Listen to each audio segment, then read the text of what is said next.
today is one day closer to tax day. It's a great time to be thinking about which strategies, tools, and tips are out there to help you keep your hard-earned money in your pocket.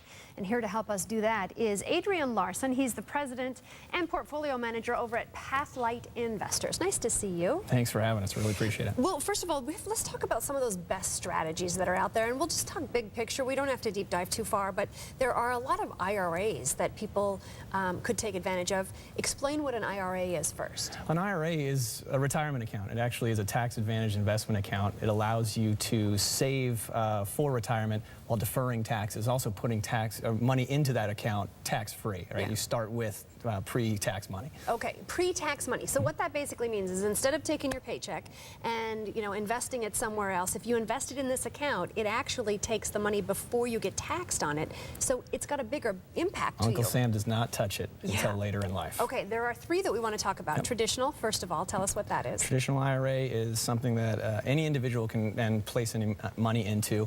It is, again, pre-tax money, and then it allows the income to grow tax deferred. So that would be, again, $5,000 for an individual, $10,000 for a couple, and then a $1,000 step up for each on that in a given tax year. Every year, yes. Okay. And then there's a Roth IRA. And what is the difference between a traditional and a Roth? The difference on the Roth is that the money that you place in the Roth is after-tax money.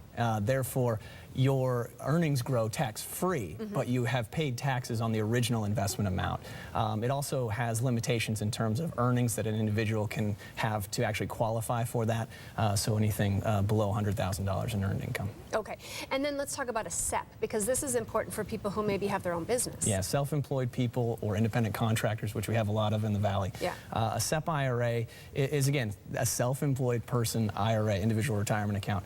It allows actually to put away a lot more money, and you're talking about 20% of earned income in a given year, up to $49,000. So you have a great ability to put a lot of money away. Really chunk it off. Really chunk it off. Okay, now for people who are fortunate enough to be employed right now and have a great employer who offers a 401k, help people understand what the impact and power is there with that. Well, on the 401k side, again, it treats money exactly the same way as an IRA would. You put it in pre-tax, so therefore it eliminates your taxable burden in any given income year. But what also helps you in that situation, most employers match some level of funds. This is free money to you, and it allows it to compound and grow with you. Yeah. In other words, they might match up to 5% of your income. So that would be 50 cents on the dollar up to X amount. So it's free money, so you really should be using that. Absolutely. Okay. So a lot of people say, gee, you know what, I don't know that I really need an accountant. I don't know if I need a tax advisor. I'm kind of doing the drive-through. It works well for me. How do you know it's time to take it to the next level?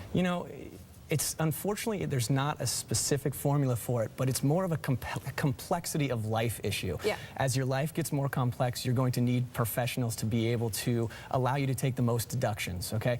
Usually it comes with age and amount of money accumulated. If you're young and you're renting and you have no kids, there's probably... I'm so glad you pointed to it. No, absolutely. If you're young and you have no kids and you're renting, you're probably not needing massive deductions. Right. But as you go through life, you acquire a house, you have children, you have inheritances, things like that, you're going to acquire that complexity that's going to require a professional to be able to manage it. Even if it's in a shoebox under your bed and you don't know what to do with it, it's time to make a call. Absolutely. You have to make a call. I mean, you got to start with a phone call and get at least some advice. That's true. Adrian, thanks for being here. Thanks for having us. Really appreciate it. Adrian Larson is with Pathlight Investors. Staff.